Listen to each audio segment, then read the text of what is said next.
हे कुंती नंदन, जब महाप्रलय होता है उस समय संपूर्ण प्राणी मेरे में लीन होते हैं, पर उनका उद्धार नहीं होता। लीन तो एकत्व भाव से उपासना करने वाले भी होते हैं, पर उनका उद्धार हो गया। वो जीते जी प्रकृति के संबंध को त्याग करके परमात्मा में चित्तवृत्ति का निरंतर स्थापन कर दिया, इसलिए वो भगवत प्राप्त हो गए। लेकिन जब महाप्रलय होता है, सर्वनाश, उस समय हमारा जो प्रकृति से संबंध है, शरीर संसार भोगों से, उन वासनाओं को लेकर हम प्रभु में लीन होते हैं। इसलिए प्रभु कह रहे कि पुनस्तानि कल्पादो विसृजाम्य हम। जब फिर सृष्टि के रचने का समय आता है तो जिसके जैसे कर्म और प्रकृति की आसक्ति थी वैसे उसका फिर सृजन होने लगता है। मतलब बात बनी नहीं, प्रभु में समा जाने के बाद बात बनी नहीं, फिर उसे अपने प्रकृति संबंध के साथ, कर्मों के साथ पुनः योनियों में भटकना होगा। संपूर्ण प्राणी भगवद अंश है, संपूर्ण प्राणी निरंतर प्रभु में ही हैं। अगर ये बात बैठ जाए तो हमें खोजने की जरूरत नहीं, और सही परम सत्य। जब यहां भगवत साक्षात्कार हृदय में हो जाता है तो कण कण में प्रभु का अनुभव होता है। यहां अगर अशांति है, प्रपंच है, तो आप साक्षात बिहारी जो महाराज, राधा वल्लभ जो महाराज, राधा रमण जो साक्षात मूर्तिमान प्रिया प्रीतम है, देखो जाके क्या सुख तुम्हें मिलता है। दर्शन करके देखो क्या सुख मिलता है, नहीं अनुभव आएगा। क्यों? यहां प्रपंच है। जब हमारा हृदय प्रभु की सुमिरन से पावन होता है और प्रभु की झांकी जब हृदय में होती है, तब फिर मंगल ही मंगल। जिधर जाओ, जहां देखो अपने प्यारे की मुस्कुराहट ही नजर आती है, दूसरा कोई अनुभव में नहीं आता। जब हमारे हृदय में दुष्टता होती तो जिधर देखो उधर दुष्टता दिखाई देती है। ये बड़ा भगवान का विचित्र लीला विधान है। हमारा हृदय जैसा होता है वैसे ही हमें संपूर्ण सृष्टि दिखाई देती है। भगवान कह रहे हैं तुम सब मेरे अंश हो। अहम बीज प्रदह पिता ददाम्य हम। मैं सबका जनक हूं। हमारे सबके बाप एक ही हैं, भगवान, स्वयं भगवान। अहम बीज प्रदह पिता दधाम्य हम। मैं ही सबका पिता हूं, उत्पन्न करने वाला। हमारे प्रीतम हैं प्रभु, अत्यंत प्यार करने वाले हैं, और हर समय हम प्रभु में स्थित हैं। फिर हम दुखी क्यों? प्रभु आनंद में है, प्रभु अविनाशी हैं, प्रभु प्रेम में है, हम दुखी क्यों हैं? यदि हम प्रभु के अंश हैं तो जैसे प्रभु आनंद में वैसे हमारा स्वरूप आनंद में। चेतन अमल सहज सुख राशि। सहज सुख राशि का भाव होता है किसी वस्तु, व्यक्ति, स्थान से प्राप्त होने वाला सुख नहीं। ये पर है, स्व नहीं है। जितना भी है ये सब पर है, और पर दुखालय है और स्व सुखालय है। हमारा स्वरूप सुख राशि सहज, किसी साधन से नहीं, किसी व्यक्ति से नहीं, किसी वस्तु से नहीं, किसी भोग सामग्री पद प्रतिष्ठा से जो सुख मिलता है वो पर है, वो दुखालयम है, वो दुख है, और हम लगे इसी में हैं, पर में। और जब स्व में आएंगे तो हमें पता चल जाएगा कि हमारा स्वरूप सहज सुख राशि। जो हम सुख ढूंढ रहे हैं ना, श्रम करके, बड़े बड़े कार्य करके, वो किसी वस्तु से, किसी पद से, किसी भोग सामग्री से, किसी व्यक्ति से, पर वो पर है। जो पर है वो दुख है। यही तो समझ में नहीं आ रहा, ये अज्ञान है। जो पर से सुख की अनुभूति की करने की वृत्ति है वो दुख में है। सुख तो जो स्व है वह है, वह स्व सहज सुख राशि है। उसमें कोई साधन करने की जरूरत नहीं, वो सुखमय है। फिर हमें क्यों नहीं अनुभव हो रहा है? क्योंकि आपने प्रकृति को अपना मान लिया है, प्रभु को पराया मान लिया है। बस ये गलती है। माया जनित रचित शरीर, शरीर संबंध भोग, शरीर संबंध स्नेही, इनको हमने अपना मान लिया, और जो हमारे प्रभु हैं उनको हमें पराया लगता है। यार कोई होंगे भगवान, कोई ईश्वर है कोई, और ये अपने हैं, ये मेरा है। बस यही गलती हमको हमारे सहज स्वरूप जो सुखमय है, आनंदमय है, विज्ञान आनंद घनमय है, उससे हम विमुख हो गए हैं। प्रकृति और प्रकृति के कार्य शरीर में तदात्म होने के कारण तुम जो कुछ भी कर्म करोगे तुम्हें भोगना पड़ेगा। कोई एक क्षण भी बिना कर्म किए नहीं रह सकता। जिससे कोई मूढ़ पुरुष हो कह सकता है कि हम आराम से बैठे, कोई कर्म, बैठना भी तो कर्म है। चलो ऊपर से क्रियाशील नहीं दिखाई दे रहे, अंतःकरण प्रति सेकंड क्रियाशील है। स्वभाव प्रकृतिजन्य है, वो आपसे करा ही लेगा। और जब कर्म होंगे तो प्रकृति से संबंध रखने के कारण तुम्हें भोगना पड़ेगा। वो भोग शुभ और अशुभ होता है, कुछ पुण्य होते हैं, कुछ पाप होते हैं। उनके फलस्वरूप ऊंच और नीच योनियां प्राप्त होती हैं। अर्थात तुम्हारा बार बार जन्म मरण चलता ही रहेगा। महाप्रलय के समय, जिस समय ब्रह्मा जी की 100 वर्ष की आयु पूरी हो जाती है, उस समय प्रकृति के संबंध को लेकर जीव ब्रह्मा में लीन होता है, ब्रह्मा प्रभु में लीन होते हैं। प्रभु में लीन होने पर भी काम नहीं बना, क्योंकि प्रकृति का संबंध लेकर के आप गए हैं। शरीर राग, भोग राग, शरीर संबंधी राग। देखो, अगर जीते जी से मिटा दो तो अभी जीवन मुक्त हो, नहीं तो महाप्रलय के बाद भी प्रभु में जाने पर भी तुम्हें फिर अपने कर्मों के साथ लौटना होगा, तुम्हारा विश्राम नहीं होगा। पुनस्तानि कल्पादो विसृजाम्यहम्। जो महाप्रलय के समय अपने कर्म बंधन को लेकर प्रभु में लीन होते हैं, उन प्राणियों के कर्म जब परिपक्व फल देने को उन्मुख होते हैं, तब फिर भगवान का संकल्प बहुश्याम प्रजाये एको हम बहुश्यामा, फिर सृष्टि रच गई, फिर लय, फिर सृजन, फिर लय, बार बार मरण, बार बार जन्म, ये चक्र चलता। इसीलिए करें भगवत प्राप्ति अनिवार्य है। हमारे जीवन का परम लक्ष्य भगवत प्राप्ति है। प्रकृतिम स्वाम अवष्टभ्य विसृजामि पुनः पुनः भूतग्राम मिमं कृष्ण मवशम प्रकृतिर्वशात्। ये प्रकृति के अधीन परतंत्र हुए संपूर्ण प्राणी समुदाय जैसा का तैसा ही फिर जन्म लेता है। जैसे मलिन हृदय से ब्रह्मा में समाया, ब्रह्मा से प्रभु में, वैसे फिर प्रकृति के परवश होकर बार बार रचना, बार बार विनाश के महान कष्ट सहता रहता है।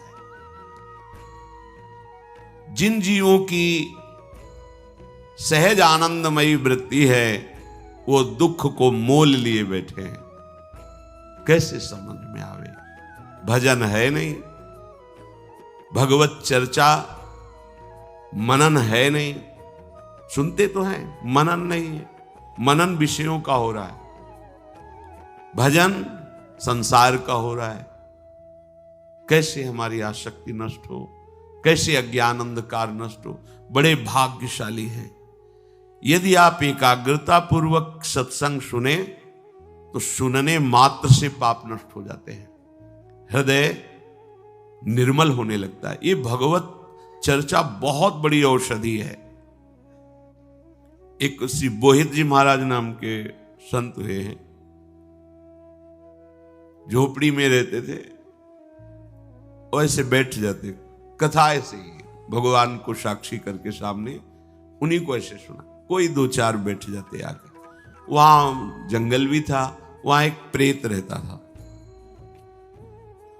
वो जब भगवत चर्चा सत्संग सुनता तो उसके पाप नष्ट होने लगे, उसमें सामर्थ्य आने लगी।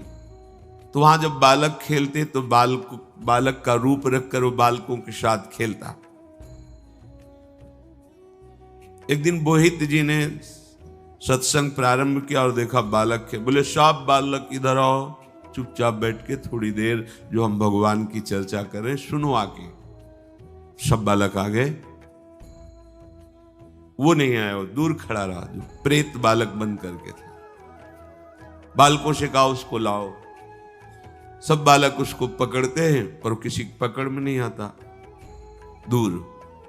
तो उन्होंने कहा लौट के बालक आए को पकड़ में हम इधर पकड़ते हैं, उधर खड़ा नजर आता है। बोले सब घेर करके जाओ, नाम कीर्तन करना, और नाम कीर्तन करके उसके बाल पकड़ के लाओ। जी नाम कीर्तन का घेरा डाला तो भाग नहीं सकता था, उसके बाल पकड़े और बालक को लाए। तो उन्होंने कहा कि तुम तो प्रेत हो, मेरी दृष्टि से तुम बच नहीं सकते हो, तुमने बालकों का अनिष्ट क्यों नहीं किया? तो उन्होंने कहा आपकी कथा सुनते सुनते मेरा प्रेत योनि तो मुक्त नहीं हुआ, पर स्वभाव बदल गया है। मैं अब किसी का अनिष्ट नहीं करता, मैं दूर पेड़ में बैठ के कथा सुनता हूं, बालकों के साथ खेल रहा था और इसीलिए खेल रहा था कि आपकी दृष्टि हम पर पड़े, अब आप हमारा उद्धार कर दीजिए। संत बड़े कृपाल होते हैं, उन्होंने अपना चरणामृत उतारा और अपना चरणामृत और भगवान की महामहिमामयी कहा बैठकर लीला सुनो। उसी दिन के सत्संग में उसका उद्धार हो गया, उसी दिन के सत्संग में। ये जो हमें भगवत चर्चा मिल रही है ये सही बहुत प्रसन्न है भगवान, तब हमको एक कथन और श्रवण के लिए समय दे रही माया। नहीं, माया समय ही नहीं देती। माया का कार्य क्या है? समय को अपने में लगाए रखना। और भगवान की कृपा का कार्य क्या है? समय को सार्थक करना। समय सार्थक, भगवान नाम स्मरण चल रहा है, भगवत कथा सुन रहे हैं, सबके सुख के लिए हमारी चेष्टा हो। ये भ्रम है आप लोगों को कि अपने सुख के लिए हम करेंगे तो सुखी हो जाएंगे, कभी नहीं होंगे। आप समझ लो, आंतरिक रहस्य की बात बता रहे हैं। यदि तुम दूसरों को सुख देने की बात सोचने लगो तो कभी दुखी नहीं होगे। परहित सरिस धर्म नहीं भाई। हमारी ऐसी गंदी वृत्ति हो गई, जहां कहा जाता है छोटे छोटे जीवों को भी सुख पहुंचाओ, वहां तुम छोटे छोटे जीवों को मार के खाने लगे। कितने राक्षस भाव का हमारे हृदय में सृजन हो रहा है। जहां है किसी माई बहन को कहीं कोई विपत्ति, उसकी रक्षा करो, वहां तुम खुद असुर भाव से शोषण करने की भावना। जहां कोई गरीब दीन दुखी दिखाई दे उसको सहयोग करो, वहां उसी के साथ छल कपट करने का भाव। जहां आदेश है कि हर तरह से हमारा जीवन दूसरों के सुख के लिए हो, वहां हर तरह से हमारा जीवन दूसरों को दुख पहुंचाने के लिए। अब चाहे जहां भाग के जाओ तुम्हें सुख नहीं मिल सकता, क्योंकि तुम्हारे कर्म ऐसे हैं। यदि आप दूसरों को सुख पहुंचाना और धर्म से चलना और नाम जप करना, फिर आप बताओ आपको क्या दुख है। मान सकते हैं कि कर्म के अनुसार दुख आ सकता है, पर इतने आप हृदय में शीतल और आनंदित होंगे कि कोई भी दुख आपको शोकित नहीं कर पाएगा। नहीं तो प्यारे, बार बार महाप्रलय के बाद भी हमारा विश्राम नहीं होगा, बार बार जन्म, बार बार मरण। अनेक प्रकार के कर्म हमारे जमा है, विविध प्रकार की योनियां, स्थावर जंगम, स्थूल सूक्ष्म जड़ चैतन्य, क्या क्या हम बने, क्या क्या बनना पड़ेगा। बहुत होश में हो जाइए। अभी आपको प्रमाद के कारण समझ में नहीं आ रहा। यहां ये बात भगवान समझा रहे हैं कि तुम्हें मनुष्य शरीर दिया है, इसी में तुम केवल मुक्त हो सकते हो। महाप्रलय में भी तुम्हारी विश्राम स्थिति नहीं होगी। भगवान के भीतर भी तुम्हें कर्म जलाते रहेंगे। हमारे भीतर भी भगवान है पर जल रहे ना, तो भगवान के भीतर लीन होने पर भी तुम्हारे अशुभ कर्म जलाते रहेंगे। जब सृष्टि होगी तो पुनः वही कर्म आपको उस योनियों में ले जाएंगे जहां दुख ही दुख है। इसलिए हम प्रकृति का संबंध जीते जी छोड़ दें, सारा का सारा हमारा दुख का जो मूल हेतु है प्रकृति का संबंध है। हम संबंध परमात्मा से, प्रभु से जब तक नहीं करेंगे तब तक प्रकृति संबंध का त्याग नहीं हो सकता। हम जान ही नहीं पा रहे प्रकृति। हम तो प्रकृति का मतलब पेड़ पौधा समझते हैं। ये प्रकृति है, ये प्रकृति की रचना है। ये जितना स्थावर जंगम है सब प्रकृति की। गो गोचर जहां लघु मनु जाई, सो सब माया जानो भाई। मयाध्यक्षेण प्रकृति सूयते सचराचरम। हेतुनानेन कौन्ते जगद विपरिवर्तते। हे कौन्ते, कुंती नंदन, प्रकृति मेरी ही अध्यक्षता में इन सबको दंड देती, रचती है, विनाश करती है। भगवान देख रहे हैं। भगवान की सामर्थ्य से ही वो सामर्थ्यवान है। वो देख रहे हैं पर वो दया नहीं कर रहे। ध्यान रखना, जैसे पीछे भगवान ने कहा मैं उनमें नहीं हूं, वो मेरे में नहीं। आप भगवान से विमुख हैं, मनमानी आचरण करते हैं, आप में हैं, वही हैं। वो देख रहे हैं, सर्व सामर्थ्यशाली, पर वो बचाएंगे नहीं आपको, आपकी रक्षा नहीं करेंगे। आप भोगो, अवश्य में भोक्तव्यम कृतम कर्म शुभाशुभम। मयाध्यक्षेण प्रकृति, मेरी ही अध्यक्षता में चराचर सहित संपूर्ण जगत की रचना और नाश ये प्रकृति करती है। कुंती नंदन, इस जगत का परिवर्तन मेरी ही अध्यक्षता में होता है। दुर्गति, नाना प्रकार की योनियों में जाना, सबका फाइनल तो श्री भगवान के हाथ में है ना। मान लो, बिना भजन के बात नहीं बनेगी। हर शब्द में भगवान का परिचय बताने का तात्पर्य यही है कि तुम केवल केवल मेरा आश्रय ले लो, मैं तुम्हें बचाऊंगा इस माया के बंधन से, इस माया के प्रपंच। हम जान ही नहीं पाते माया क्या है। अगर बाहर से हो तो अंदर से ही है ना।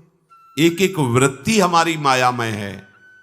बाहर की व्यक्ति का तो स्वरूप है ही, लेकिन अंदर की वृत्ति हमें ठग रही है। अंदर की वृत्ति तो जो भगवान साक्षी है वही हमें बचा सकते हैं। इस सत्संग का सार यही है कि हमें दुख से बचने के लिए एकमात्र भगवान की शरण लेनी है। वो ज्ञान समुद्र हैं, वो हमें इस माया के चाल से, माया के प्रपंच से बचा लेंगे, क्योंकि उन्हीं की उपस्थिति में सब कुछ माया कर रही, उन्हीं की अध्यक्षता में, उन्हीं की सामर्थ्य से हो रही। तो जब इतनी महिमा प्रभु आपकी है तो फिर लोग आपका भजन क्यों नहीं करते हैं? क्यों आपको अपना स्वामी नहीं स्वीकार करते हैं? श्री भगवान कह रहे हैं, अब जानन्ति मां मूढ़ा मानुषीम तनुमाश्रितम परम भाव मजानन्तो मम भूत महेश्वरम। ये मूर्ख लोग हैं, श्री भगवान कह रहे हैं, मूढ़ा, मूर्ख लोग। ये संपूर्ण प्राणियों के महान ईश्वर मुझको, खोल के भगवान वर्णन कर रहे हैं, हृदय खोल के, संपूर्ण प्राणियों के महान ईश्वर मुझको ये श्रेष्ठ भाव से ना जानते हुए ये जानते हैं कि श्री कृष्ण भी एक मनुष्य है और मुझे साधारण मनुष्य समझकर मेरी बात की अवहेलना करते हैं, मेरी लीला का उपहास करते हैं। श्री भगवान ये बहुत करुणा करके कह रहे हैं, ये मूर्ख लोग नहीं समझ पाते क्या भगवान, कौन भगवान, और परिणाम भोग रहे हैं। अगर आप शास्त्र की आज्ञा के अनुसार चलें, आपसे सच्ची कहते हैं, कोई भी दुख नहीं दे सकता। आप सच्ची मान, प्रभु को प्रभु मान करके जो ही आप आत्मसमर्पण करेंगे, तो सबसे पहली कृपा प्रभु की होती कि आपके कर्म जो बहुत जमा उनको प्रभु नष्ट कर देते हैं। फिर आपका जो प्रारब्ध आया है ऐसे गोद में लेके भुगताते हैं, गोद में ले। कहां दुख है? प्रकृति के संबंध में दुख है, प्रियाजू के संबंध में दुख है भला? पर ऐसी मूढ़ता छाई हुई है कि ये प्रियालाल एक बाहरी से लगते हैं और संसार अपना लगता है, शरीर अपना लगता। तो जो अपना लगता है तो भोगो। अब अगर प्रियालाल अपने लगते तो सही आपसे कहते हैं, हर समय इतना उत्साह गुरु प्रताप से रहता है कि उसी उत्साह में साहब ऐसे मस्त एकदम। तो आप कहोगे कि आप बचपन से भजन में लगे हो इसलिए नहीं। हम कल किसी साधक से कह रहे थे कि कोई विश्वास नहीं करेगा, ये हमारी साधना का फल नहीं है, नहीं है, क्योंकि हम जानते हैं ये हमारी प्रियाजू की शरणागति का फल है। प्रियाजू की शरण में हो गए तो, नहीं तो साधन एक अहम की क्रिया है। अहम से ही अशुभ होता है, अहम से ही शुभ होता है, और इसके ऊपर भी अहम से ही साधना होती है। जब मैं साधन कर रहा हूं, मैंने नियम लिया है, मैं, तो कहां से हो रहा है? अहम से हो रहा है। जब तक ये है तब तक विश्राम स्थिति नहीं है, और जब ये आ गया कि मेरी प्यारी जू से अब विश्राम स्थिति, अभी इसी क्षण बिगड़ी जन्म अनेक की, अब ही सुधरे आज, ये हमें बात कभी कहीं समझ में नहीं आई। दो शब्द हमारे जीवन में नहीं थे, एक तो कृपा और दूसरी शरणागति नहीं था। वो एक व्यवहार मात्र शरणागति का, अहम गृह उपासना संन्यास की, ये दो शब्द ने। इन दो शब्दों का परिचय वृंदावन रजरानी और रसिक गुरुदेव की कृपा से, बस यही परिचय जीवन हो गया। इसी परिचय ने बचा लिया। नहीं तो करोड़ों जन्म साधन करने पर भी जो बात नहीं बनती, वो बात जो बनती नजर आ रही, वो केवल प्रियाजू की शरणागति से, प्रियाजू के चरणों के आश्रय से। प्रभु कह रहे हैं ये मूर्ख लोग हैं। अब जानन्ति माम मूढ़ा मानुषीम तनुमाश्रितम। ये मूर्ख लोग मेरे को, जो मैं संपूर्ण प्राणियों का महान ईश्वर हूं, ये मेरे पर श्रेष्ठ भाव न रखकर समझते श्री कृष्ण भी मानुषीम तनुम, ये मनुष्य शरीरधारी हैं। और ये मनुष्य शरीरधारी समझ करके मेरी बात का उपहास कर देते हैं, अवज्ञा कर देते हैं।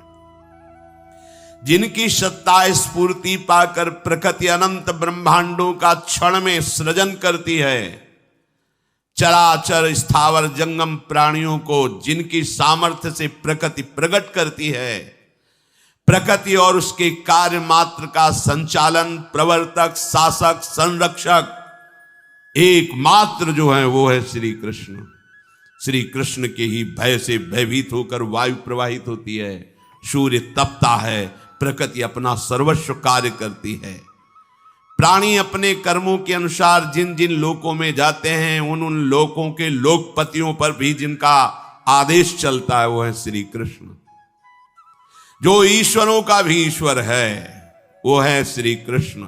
सर्वभूत महेश्वरम, समस्त ईश्वरों के भी ईश्वर महेश्वरम मैं हूं, प्रभु श्री कृष्ण कह रहे।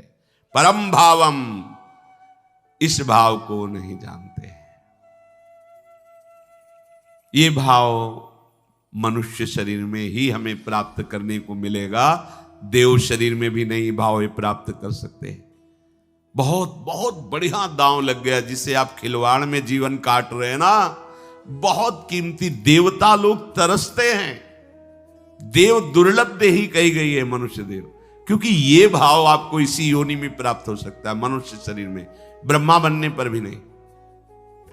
इसीलिए जो प्रभु की चरणारविंद की भक्ति करते हैं वो कहते हैं न पारमेष्ठ्यम न महेंद्रधिष्णुम, मुझे ब्रह्मा का पद नहीं चाहिए, इंद्र का पद नहीं चाहिए, सम्राट पद नहीं चाहिए, योग की सिद्धियां नहीं चाहिए, मोक्ष भी नहीं चाहिए। हे कृष्ण, बस आपका नाम जपूं, आपके ध्यान में मगन रहूं।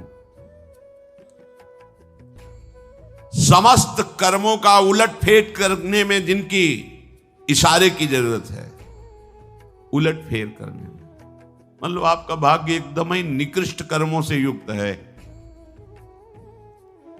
जैसे सुदामा जी के भाग्य में लिखा था 6 श्री, दरिद्रता, वैभव का नाश, श्री का नाश। और जब तंदुल पाए भगवान ने तो उलट फेर कर दिया। 6 का उल्टा करो यक्ष, और श्री उल्टा इधर रख लो, यक्ष श्री। 6 श्री तो अब यक्ष श्री, मतलब कुबेर भी जिनके धन की याचना करे ऐसा वैभव सुदामा को दे दिया। जैसी द्वारिकापुरी वैसे सुदामा। ये सामर्थ्य केवल श्री कृष्ण में है, किसी दैवी शक्ति में नहीं। तुम्हारे पूरे भाग्य को पलट दे, तभी तो हम वृंदावनवासी बनते हैं। ये हमारे भाग्य से थोड़ी है, हमारे भाग्य को पलट दिया लाडली जी ने। तभी तो हम ठसक से रहते हैं कि हम मरेंगे तो यहीं मरेंगे। तो तुम अपने भाग्य के विधाता थोड़ी हो कि तुम सोचोगे वही हो जाएगा।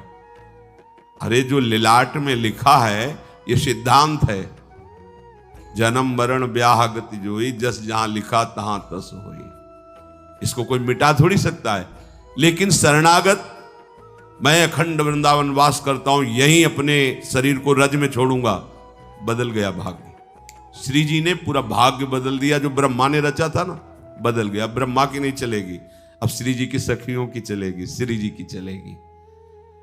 जो भाग्य को, कर्मों को उलट फेर कर सकता है 1 सेकंड, वो है प्रभु।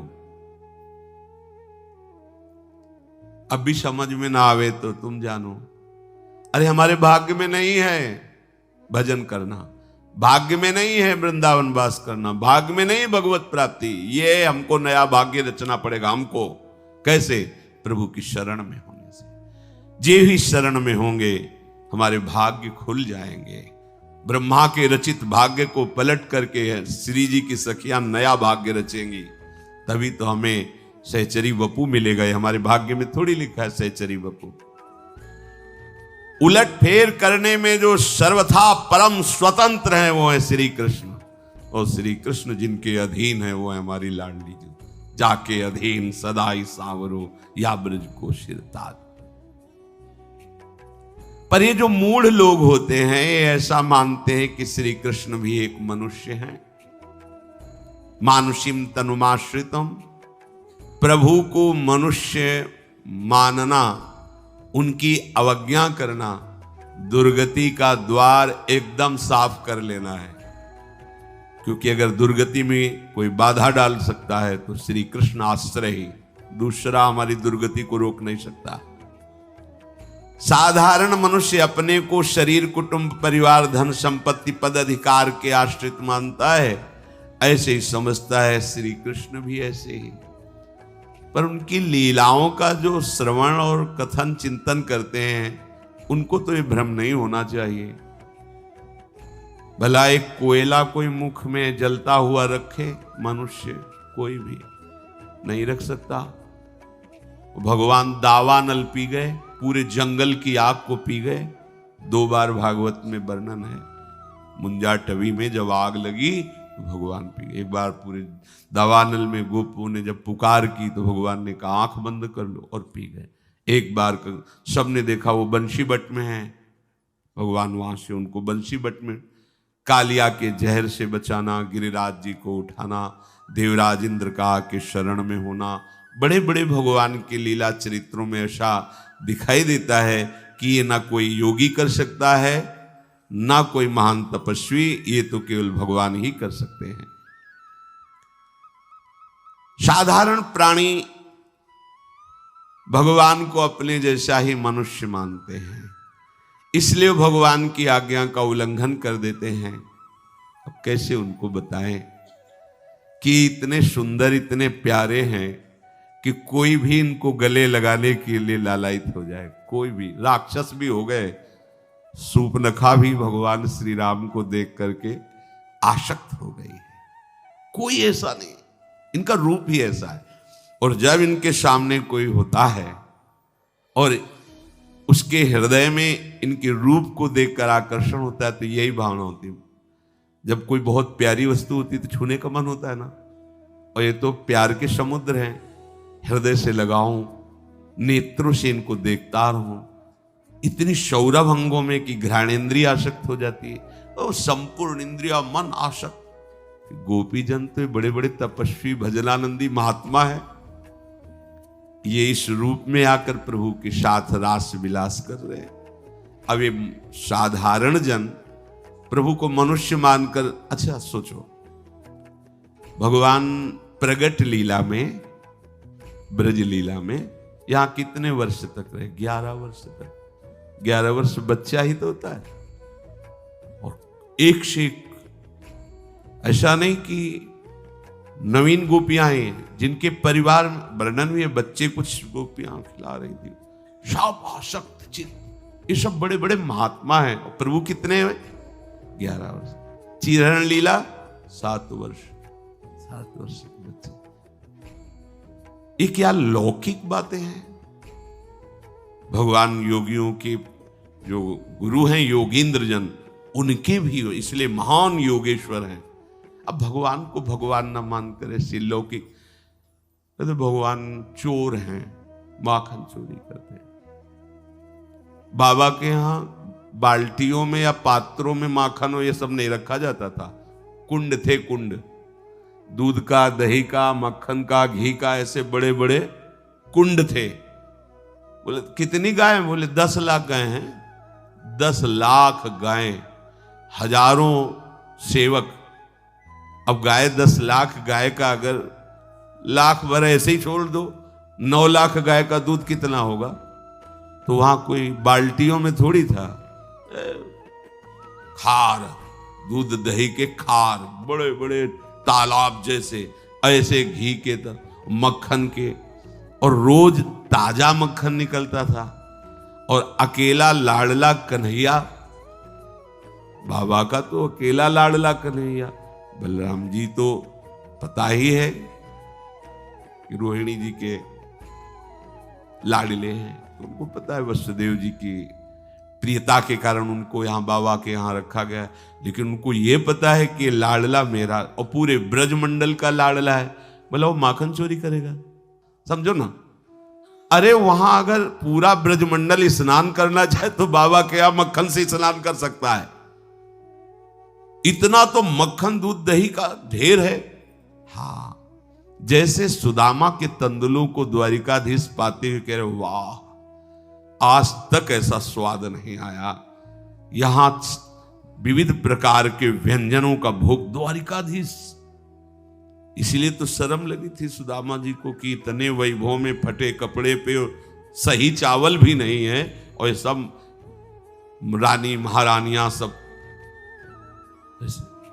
उनका कुछ भाभी जी ने दिया होगा, बोल भी नहीं, वो फिर गलती कर रहे हो, ये ऐसे क्यों दबाए हो? और खींचा तो एक मलिन कपड़े में छोटे छोटे टूटे हुए तंद, भगवान हाथ। आहा, ऐसा स्वाद तो मुझे कभी। आप समझ रहे हैं? अब गोपी जन जब बाबा के घर में आती हैं, देखती हैं लाला का ये बाल्य सुख, मैया से लड़ रहे, माखन खा रहे, कभी ये मटका फोड़ रहे, कभी ये, तो उनको लगता है ऐसा मेरे साथ कब करेंगे? ये था माम प्रपद्यन्ते तास तत्व भजाम्यहम्। ये अपने सखाओं के साथ आवे और मैं छुप करके देखूं, और ये चौरविशंकित नेत्रों से ऐसे देखते हुए हमारा माखन चुराए। जब मैं इनको पकड़ूं तो ये डर जाएं और ये भागे। वो मैं सुख, जो यशोदा मैया को सुख देते वो मुझे भी सुख दे। अब गाय दूर है, आज इसका सुंदर दही जमे, हे विधाता, मीठा दही जमे, सुंदर मक्खन बने, और नंद नंदन हमारी इच्छा के अनुसार कल आवे और वैसी लीला करे जैसे मैया के साथ करते हैं। अब वो इतने भाव से कर रहे हैं, और महान भजनानंदी संत ही तो गोपी बने हुए, ये सब निज पार्षद। अब भगवान वैसे ही जाते जैसे उसने भावना की थी, वैसे ही लीला करते हैं। तो क्या चोरी है ये? जब किसी को विज्ञानानंद घन परमात्मा स्वरूप की प्राप्ति, तो उसको संन्यास अनिवार्य हो जाता है, चाहे आंतरिक चाहे बाह्य, दोनों संन्यास अत्यंत अनिवार्य है। भगवान ने आंतरिक संन्यास तो गोपियों का देख लिया। कात्यायनी देवी की उपासना करके एक ही बात केवल मांगती हैं, हे महादेवी आप हम पर प्रसन्न हो और नंद नंदन हमारे पति हो। साधना कांता भाव की, आंतरिक पूर्ण समर्पण। अब बाह्य तुम्हारा संन्यास होना चाहिए। कहीं भी राग शरीर में न हो, तभी तो रास में प्रवेश होगा। शरीर रागी का रास में थोड़ी। पांचवें भूले दे सुधी, तब छठे भावना रास की। प्रातःकाल अगहन के महीने में बहुत शीतलता होने लगती है, लेकिन रोज यमुना जी का उगाहन गोपी जन करती है, गले तक खड़े रह करके प्रभु का स्मरण करते हुए। यही लालसा है, नंद नंदन हमारे पति हो, प्रीतम हो। प्रभु सबके वस्त्र उठा लेते हैं। अवस्था 7 वर्ष की। गांव में आए 5-7 वर्ष के बच्चे बच्चियां, ऐसे पांडव नदी हमारे पास थी, गांव से बहती, सब ऐसे नहाते रहते। गांव की बात हम आपको कह रहे हैं। 5-7 वर्ष के बच्चे ऐसे कबड्डी खेल रहे हैं, स्नान कर रहे हैं, उनमें बेथुड़ी की बच्चा ये बच्ची। ये तो आज संस्कार मलिन होते जा रहे हैं, इसलिए वो भेद विशेष होता चला जा रहा है। प्रभु 7 वर्ष की अवस्था के हैं, सबके वस्त्र उठाते हैं, वो वृक्ष की डाल पर रखते। गोपी जनों को पता चला, उन्होंने कहा देखो तुम नंद बाबा के लाडले हो, तुमको ऐसा नहीं करना चाहिए। हम सब ठंड में यमुना जी के जल, आप दोनों बाबा से कह देंगे, कोई फर्क नहीं पड़ा। तो उनका हम आपकी दासी हैं, आपकी आज्ञा पर जीवन व्यतीत कर रहे हैं, आपको हमारे साथ है। तो जब दासी हो तो जल से बाहर निकलो। निर्वस्त्र जल में स्नान करना ये वरुण देव का अपमान है, यमुना जी का अपमान। निकलो बाहर। प्रभु चाहते देह भाव रहित स्थिति, पर वो फिर भी अपने देह को ढकने की चेष्टा। प्रभु ने कहा प्रणाम करो वरुण देव को, दोनों हाथ जोड़कर। बिल्कुल सन्यास हो रहा है। आप लोगों ने नहीं देखा होगा सन्यास। जब सन्यास होता है भगवा वस्त्र वाला, तो उसमें जिसको सन्यास दिया जाता है, यमुना या गंगा की नदी के पावन तट पर ऐसे 8-10 बुजुर्ग महात्मा बैठते हैं, गुरुजन, और नंगा कर दिया जाता है निर्वस्त्र, और गंगा में प्रवेश कराया जाता है। कहा जाता है हाथ उठा के बोलो इस सृष्टि में तुम्हारा कौन है। सबसे पहला प्रश्न होता है, तो उत्तर में होता है भगवान नारायण के सिवा कोई नहीं, हरि के सिवा कोई नहीं। बड़ा भावुकता का उस समय विषय होता है। स्नान करके फिर मंत्रों के द्वारा उसको जो संन्यास पद्धति, फिर उसकी चोटी के बाल हटाकर फिर मुंडन कराकर फिर कहते हैं लो लोक व्यवहार के लिए केवल ये लंगोटी धारण करो, नीचे इतना केवल वस्त्र, आजीवन तुम्हारा प्रभु के सिवा कोई नहीं। भिक्षावृत्ति से शरीर का पोषण, निरंतर ब्रह्म चिंतन, वही तो भगवान कर रहे हैं। हाथ उठा करके गोपीजन भगवान को ही नमस्कार कर रहे कि इतना तो मुझे पता है सब देवताओं के स्वामी आप ही हो। हाँ ठीक, मेरी आज्ञा में तुम्हें दोष नहीं दिखाई दिया, मेरी आज्ञा का पालन किया, इसलिए ये वस्त्र अपने। और भगवान वस्त्र उठाकर सब अपने कांधे पे रखते हैं, डाल से उठा के कांधे पे रखते हैं, मानो आज से तुम्हारा भार मैं लेता हूं। और भगवान अपने कर कमल से वस्त्र प्रदान करते हैं और समय निश्चित कर देते हैं, अगले वर्ष की शरद पूर्णिमा को तुम्हारा हमारे साथ रास होगा। ये मलिन भाव थोड़ी है।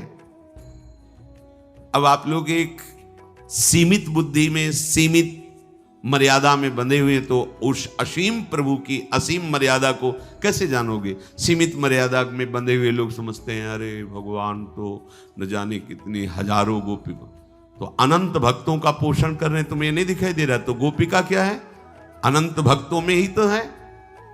भगवान कह रहे हैं ये लोग मुझे मनुष्य समझ करके मेरी अवहेलना करते हैं।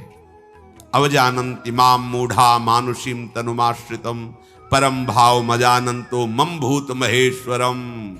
समस्त भूतों के महान ईश्वर मुझ श्री कृष्ण को ये साधारण मनुष्य समझकर मेरी अवज्ञा करते हैं। जैसा आप भगवान को भजोगे वैसे ही आपको अनुभव में आएंगे। एक प्रेम निधि नाम के महापुरुष हुए हैं, उनके हृदय में भगवत सेवा के प्रति बड़ी निष्ठा थी। सेवा को नियम से करना चाहिए। आपकी जो भी सेवा है बहुत काल तक नियम भंग नहीं होना चाहिए, बस इतना समझ लीजिए। आप जहां खड़े होते हो, आप जहां बैठते हो, आपकी जो सेवा है, आप जो बहुत काल तक वैसे ही होना, बिल्कुल परिवर्तन नहीं होना चाहिए। अपनी तरफ से, आराध्य देव की तरफ से हो, गुरुदेव की तरफ से हो, तो उसी क्षण हट भी नहीं करना है। लेकिन अपनी तरफ से जो दी गई सेवा है उसे बिल्कुल यथावत बहुत काल तक उसी में उसको भगवत प्राप्ति हो जाएगी। ये आगरा में रहते थे प्रेम निधि जी, और ललित त्रिभंगी लालजू की सेवा करते थे। अब वहां थोड़ा म्लेच्छों का ज्यादा बाहुल्य उस समय, तो रात में निकलते थे यमुना जल लाने के लिए, क्योंकि यमुना जल सेवा में प्रियालाल बहुत पसंद करते हैं। अब भी बिहारी जी को घड़ा जाता है यमुना जल, वो अंधेरे में जाते हैं। वो संत पहले जब परिक्रमा लगाते थे रोज दर्शन मिलते थे, स्नान करके और गीले कपड़ों से ही ऐसे घड़ा लिए हुए, कोई भी छू ना पावे, ऐसे बचते हुए वो बिहारी जी के स्नान के लिए जाते। यहां भी सेवा में है कि वहीं कपड़े से छान करके, जैसे पात्र है तो पात्र को कपड़े से बांध दिया, फिर डुबकी लगाई, तो जो जल जाएगा, जो यमुना जी में जीव जंत्र हैं वो वही कपड़े में आ जाएंगे और वहीं उनको पुनः छोड़ दे, और वो जल लाके ऊपर से फिर निर्मल और जल मिला करके रोज अभिषेक अपनी श्री जी का होता है। रोज ही अपने ठाकुर को ऐसे, चाहे 2 बूंद यमुना जल हो, पर सेवा में होना चाहिए। उसमें भाव नहीं लगना चाहिए कि अब तो दूषित हो गया, कुछ नहीं। ये सब दूषण हमारे भावों का है, और दूषित करने वाले हम ही लोग तो हैं। कौन दूषित करता है? ये सब क्या है? हमारा ही तो दूषण है ये सब जो जा रहा है, हम ही लोग तो कर रहे हैं। यमुना जी कभी दूषित नहीं हुई, कभी दूषित ना होगी। क्यों?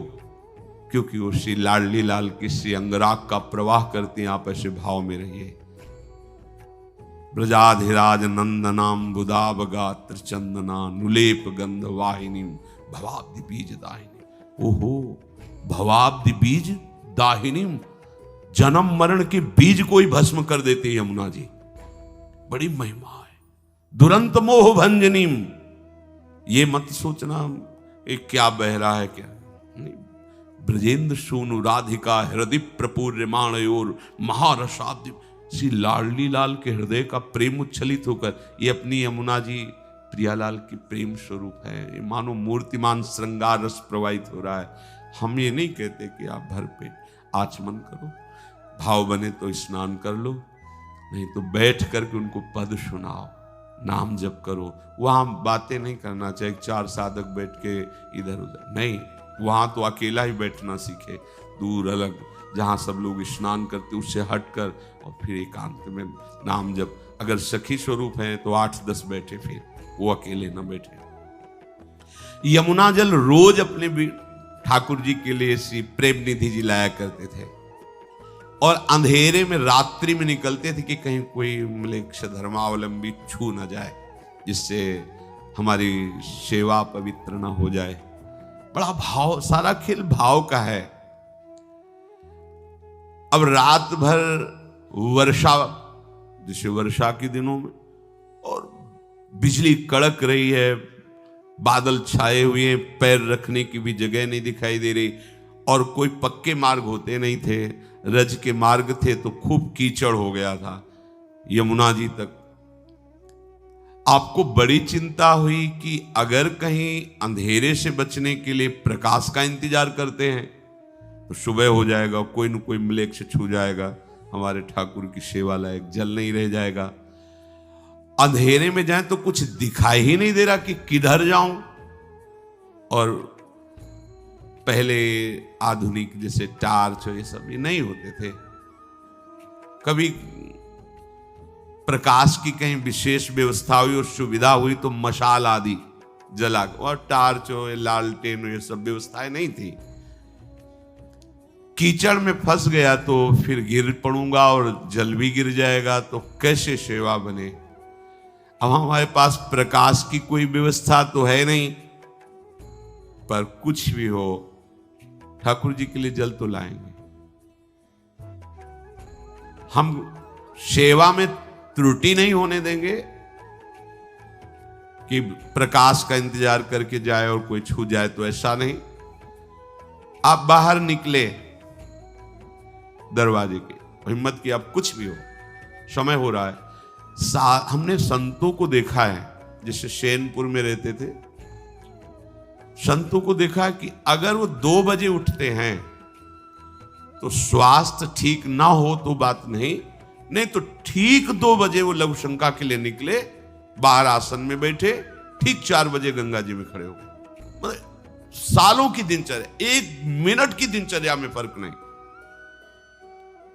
गुरुदेव भगवान की जो दिनचर्या है, 10 वर्ष तो नजदीक रह करके कृपा की उन्होंने, एक दिनचर्या है, 12 महीना एक दिनचर्या है। आप अभी देख, घड़ी मिला के देख लीजिए, एक दिनचर्या है। हम लोगों का कभी ऐसा कभी ऐसा, कभी नहीं। साधु का एक नियम होता है, उपासक का एक नियम होता है, भक्ति की एक दिनचर्या होती है। किसी दिन अष्टपहर सेवा, किसी दिन दोपहर सेवा, किसी 2 दिन सेवा नहीं, ऐसा नहीं। किसी दिन 20 माला, किसी दिन 50 माला, किसी दिन 1 भी माला नहीं, 5-5 दिन नहीं, ऐसे नहीं। भजन ऐसे सिद्ध नहीं होता, भगवत साक्षात्कार ऐसे नहीं होता। अब बाहर निकले, घोर अंधकार, बिजली कड़क रही है और वर्षा हुई है, सब कीचड़मयी भूमि, अंधेरा, दिखाई नहीं दे रहा किधर जाऊं। दरवाजे के बाहर निकले तो रास्ते में देखा एक मशाल लिए हुए 14-15 वर्ष का बालक खड़ा हुआ है, लाल रंग की पाग बांधे हुए, लाल रंग पाग जाल बांधी अनुराग तापे, जोरदार तुर्रा रुरे बनक विशाल है, झंगा झूमदार झल झल के फेटा, जूती जरद लपेटा गरे, गेरे गुंज माल हैं, चमकत हैं चूरा चारू, चंचला से चौहू कौंद, ऊंचो कियो बाहु तामे अमल मशाल है, मंद मंद बाल आगे आगे चलो जात लोल, भक्त प्रणत पाल करी करत निहाल है। देखा कि दरवाजे के कुछ कदम आगे एक बालक खड़ा है, उसकी बाजूबंद आदि प्रकाशित हो रहे हैं, लाल पाग है, कुंडल है, गुंजा की माला है और नीचे पीतांबर की फेट बांधे हुए, ऐसे मशाल लिए। बोले नहीं, देखे नहीं प्रेम निधि की तरफ, और 10 कदम आगे ही चल रहे हैं जिससे प्रकाश मिलता जाए। प्रेम निधि ने समझा कि ये बालक भी कहीं जा रहा होगा, चलो प्रकाश तो मिल गया। कुछ कदम के लिए जैसे जैसे वो आगे बढ़ रहे हैं वैसे वैसे वो प्रकाश ले आगे चल रहे हैं। शायद अब ये मुड़ जाए अपने घर की तरफ, पर वो तो बराबर आगे ही बढ़ते जा रहे हैं। आप ये सोचते जा रहे थे कि मेरे मन की बात जानकर कौन ऐसी व्यवस्था कर सकता है। यमुना किनारे तक मशाल लिए हुए वो बालक चला।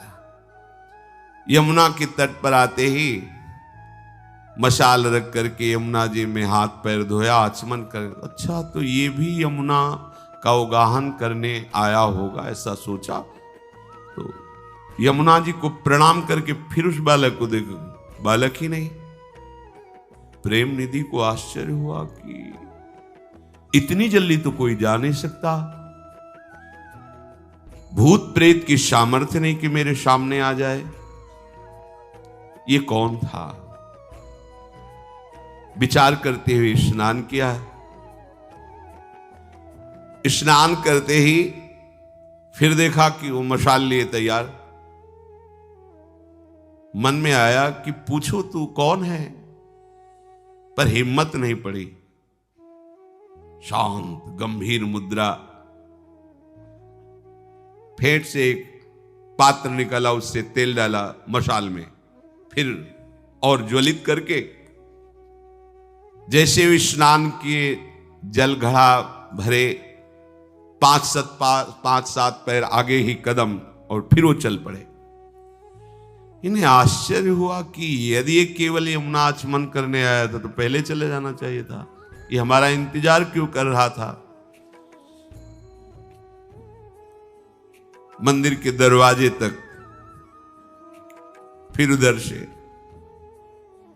अच्छा ये हमें लगता है कि प्रणतपाल भगवान ही है, भगवान ही थे। कौन हमारी बात जान रहा था इस समय? आपने अपने ठाकुर जी के समीप जाकर के देखा, ठाकुर जी के हाथ में तेल लगा हुआ था, चरणों में देखा यमुना जी का रज लगा हुआ था, कीचड़ जो, बस लिपट करके रोने लगे ठाकुर जी से। ओह, इतना प्यार करते हो आप। भगवान बोले कि देखो तुम मेरी अनेक प्रकार से सेवा करते हो, मैं ताकता रहता हूं कि कब तुम्हारी सेवा करने का अवसर मिले। मेरे प्रभु का स्वभाव देख लीजिए, ठाकुर जी से लिपट के रो रहे तो ठाकुर जी उनसे लिपट के रो रहे। ये प्यार किसको मिलता है? भक्तों को मिलता है, जो प्रभु से प्रेम करते। ये मूढ़ लोग नहीं जानते प्रभु को।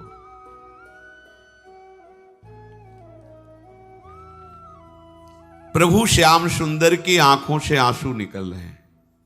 देखो, भक्त लिपट के रो रहा है, भगवान के आंसू चल रहे हैं, क्योंकि प्रीति की रीति रंगीलो ही जाने। प्रेम की ऐसी छकन अवस्था, अब जब ये बैठ करके अपने ठाकुर जी की वार्ता करते तो जो सुनता लुभायमान हो जाता।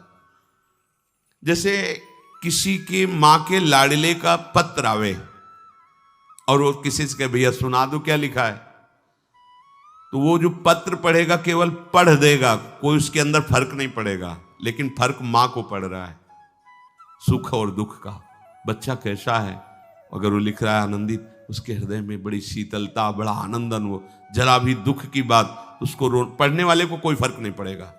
ऐसा कथावाचन विशेष लाभदायक नहीं होता। कथावाचन का संबंध स्वयं प्रभु से होना चाहिए। अपने प्रभु की बात कर रहे हैं। श्री रामचंद्र डोंगरे जी महाराज, आंखों में आंसुओं की वर्षा हो रही है, उन्मत्त आंखें, और भगवत कथा 7 दिन तक जितने श्रोता होते उनको लगता है निरंतर चलती रहे, बंद क्यों होती है कथा। क्यों? क्योंकि हृदय से संबंध, अपने प्रीतम की बात कर रहे हैं। अब जो पत्र बांच रहा है उसका संबंध तो नहीं है ना उस पुत्र से, तो वो ऐसे बांच दिया पूरा।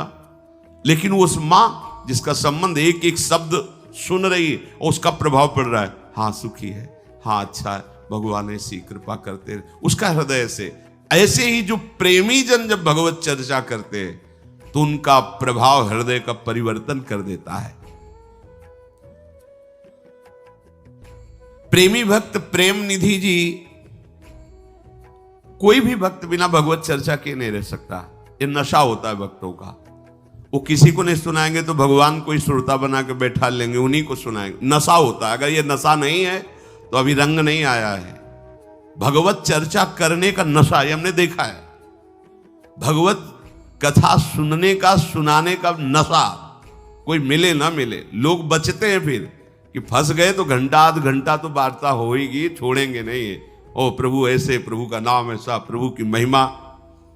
जब ये कथा कहते तो श्रोताओं को ऐसा लगता कि मेरा मन उसी में डूब रहा है, उसी लीला में डूब रहा है, प्रभु के रूप में डूब रहा है। सब भाव में भर जाते तो बड़ी भीड़ इकट्ठा होने लगी। तो जो दुष्ट लोग होते हैं, ये बहुत गरिष्ठ पदार्थ है कथा। एसिडिटी हो जाती है, जिनके लीवर कमजोर होते हैं, खट्टी डकारें, एसिडिटी, हजम नहीं, छाती में जलन। जब ये यश कीर्ति बढ़ती तो बहुतों को एसिडिटी हो जाती है, छाती में जलन होने लगती है। अब उस छाती की जलन को बुझाने के लिए कथावाचक और कथा की भीड़ को हटाने के लिए हर उपाय करते हैं। उनको ये पता नहीं कि भगवान का महामंगल मूड में पावन चरित्र, उनकी महिमा, उनके सिद्धांतों का वर्णन जगत मंगल के लिए होता है। इसमें विघ्न डालने का मतलब लाखों जीवों के सतमार्ग पर विघ्न डालना, तो तुम्हारी दुर्दशा क्या होगी। एक वैष्णव को विघ्न डाल दो तो तुम्हें नरक मिलेगा, फिर लाखों लोग जिनकी बातों से मंगलमय प्रभु की स्मृति में डूबना चाहते हैं, उनमें विघ्न पड़ जाएगा तो तुम्हारे पुरखे भी जो होंगे ना, पितर, वो भी नरक चले जाएंगे। ईर्ष्यावश कुछ लोगों ने संगोष्ठी बनाई। अब कौन सा पॉइंट रखा जाए, जैसे अपने लोग सोचते हैं ना, अब कौन सा पॉइंट रखा जाए जिससे इनकी भजन में रुचि हो, ऐसे अब कौन सा पॉइंट रखा जाए जिससे इनके भजन में बाधा हो। तो बादशाह के पास 20-25 लोग मिलके गए और उन्होंने कहा कि देखो, हम शास्त्रों का रहस्य जानते हैं और आप यहाँ के बादशाह हैं, अब आपके राज्य में दुर्भिक्ष पैदा हो जाएगा, महामारी पैदा हो जाएगी, क्योंकि बड़ा अधर्म हो रहा है। तो म्लेच्छ बादशाह था, क्या अधर्म हो रहा है? बोले जो प्रेम निधि है ना, हाल में बैठाल करके बहुत सी स्त्रियों के साथ दूषित बर्ताव करते हो, घंटों दरवाजा बंद रहता है, और जहां ऐसा कुछ होता है वहां सब महापाप होता है। बादशाह को ऐसा भड़काया कि क्रोध से युक्त हो गया। उसने तुरंत अपने सैनिकों को आज्ञा दी, जाओ और प्रेम निधि को जैसी भी स्थिति में तुरंत पकड़ के यहां लाओ। महाप्रभु चैतन्य देव जी जब श्रीवास के घर में कीर्तन करते तो दरवाजा बंद कर देते थे, क्योंकि बहिर्मुख लोग पुरुष एकाग्रता पूर्वक रस में कीर्तन या रस में कथा में विघ्न पहुंचाते हैं। अब ये थोड़ी थोड़ी देर में उठ के चलने लगो, बातचीत इधर उधर, कुन्न फोन आदि, तो विघ्न पड़ता है, ये दरवाजा बंद कर दिया। अब जो दुष्ट लोग थे, अब रात्रि में हरि बोल भाव में आकर के जब चीखते तो उनकी सबकी नींदें, अब बज रहे हैं मृदंग, हरि बोल, तो आसपास वाले लोगों को, जो भक्त थे, वो तो कृतार्थता का अनुभव करते थे कि हम भजन नहीं करते फिर भी कान में भगवान नाम पड़ता है, नहीं तो लोगों को जलन होती है, सोने ही नहीं देते, मजीरा और मृदंग और नाम कीर्तन ये बोलते ही रहते हैं। तो वृंदावन सोने के लिए आए हो क्या? वृंदावन तो भगवत प्राप्ति के लिए भाई, भगवत प्रेम के लिए, महापुरुषों का अवतार, भक्ति का विस्तार करने के लिए।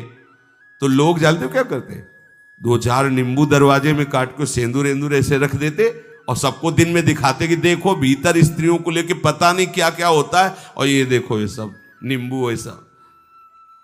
अब वो काजी से शिकायत कर दी, काजी तो वैसे ही हमारे धर्म के विरुद्ध, उन्होंने फौज जाएगी और सब कीर्तनकारियों को बांधकर दंड देगी, ऐसा उन दुष्टों को बता दिया। दुष्ट लोग पूरा प्रचार किए, तो जो कुछ कच्चे भाव के थे वो कीर्तन में भी नहीं जाने लगे। भैया महाप्रभु ने पूछा आज सब आए नहीं, तो बोले वो फौज आएगी काजी की ऐसा। बोले हरिनाम कीर्तन करने वालों को डरना नहीं चाहिए, चलो आज दरवाजे के अंदर कीर्तन नहीं, आज पूरा नगर कीर्तन होगा।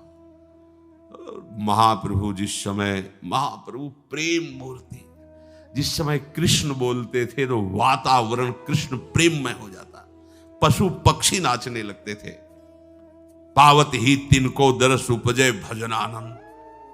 महाप्रभु चैतन्य देव पूरे नगर कीर्तन में करते हुए काजी के दरवाजे पे रुके जाके, हरि बोल। वो ऊपर से देखा कि हमें तो फौज तैयार करके वहां ले जा ली थी, ये फौज तो यही ले आए दरवाजे पर ही। नाम कीर्तन का प्रभाव, महाप्रभु की दृष्टि उतर के आया, साष्टांग दंडवत है, वो भी हरि बोल। क्या बिगड़ पाओ। प्रेम निधि को बांध लिया गया, अरे तुम दुराचार करते हो, ऐसा वैसा। उस समय प्रभु को जल पिलाने के लिए शीतल जल झारी लेके जा रहे थे, तो बादशाह का हुक्म था तुरंत हाजिर किया जाए। तो कठोर आज्ञा के कारण उनको बांध लिया गया। तो ऐसे जलझारी भगवान की तरफ ले जा रहे थे, छिन गई और उनको बादशाह के सामने पहुंचाया गया। बादशाह ने पूछा, ये क्या करते हो तुम? स्त्रियों को बुलाकर सबको इकट्ठा करके गंदे आचरण करते हो।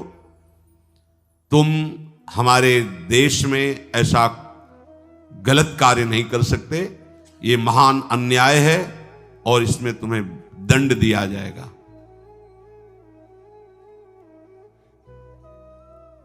उनका, प्रभु मेरे द्वारा कोई अपराध हो रहा है, आपको सूचना मिली है, पर मुझे पता नहीं। मेरे द्वारा अपराध हो रहा, मेरे को पता नहीं है। हम तो अपने प्यारे की चर्चा करते हैं और सब प्यारे के ही बच्चे हैं, चाहे स्त्री हो चाहे पुरुष हो, सब बैठ करके सुनते हैं। प्रेम निधि जी की प्रतिष्ठा को देखकर दुष्टों ने बादशाह को ऐसा भर दिया था कि इनकी प्रार्थना का कोई प्रभाव नहीं हुआ। प्रेम निधि जी भगवत चर्चा के प्रभाव से स्वयं की ऐसी स्थिति और बहुत से ऐसे भक्तों की स्थिति थी जो भगवदाकार थी। इनको और कोई कष्ट नहीं था, बस मन में एक कष्ट था कि हमारे ठाकुर जी प्यासे बैठे हैं, जल पिलाना था और ये हमें पकड़वा मंगाया। बादशाह ने कहा कि ठीक है,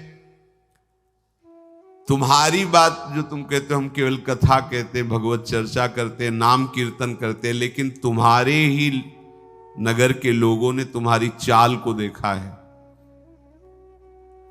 अब तुमको हम बख्शेंगे नहीं, तुम्हें दंड देंगे। जाओ, इनको तन्हाई में बंद कर दो, कठोर सजा।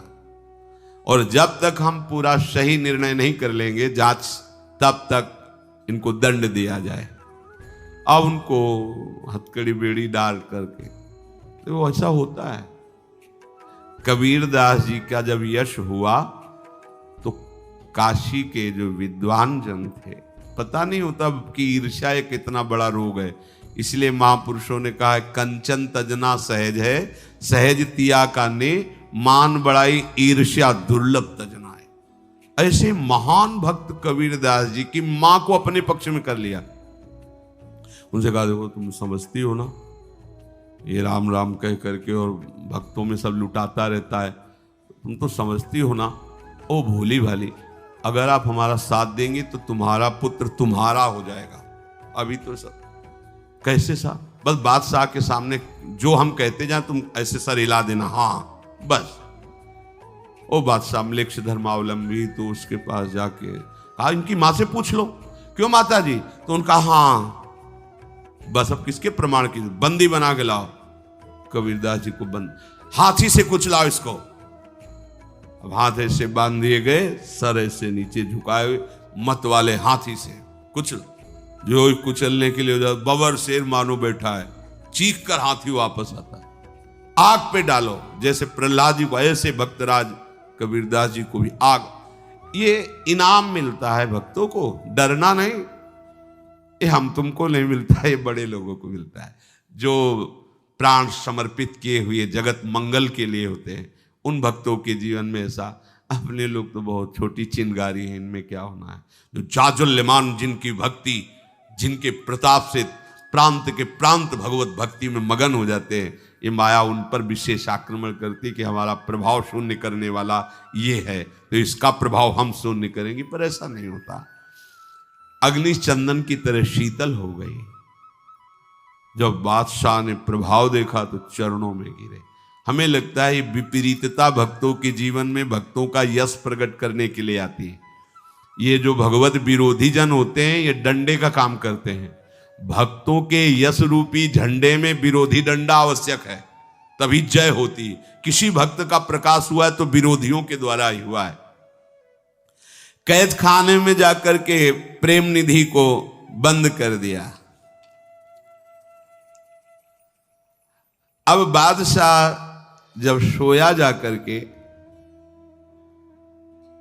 तो हमारे ठाकुर जी मोहम्मद साहब के रूप में गए।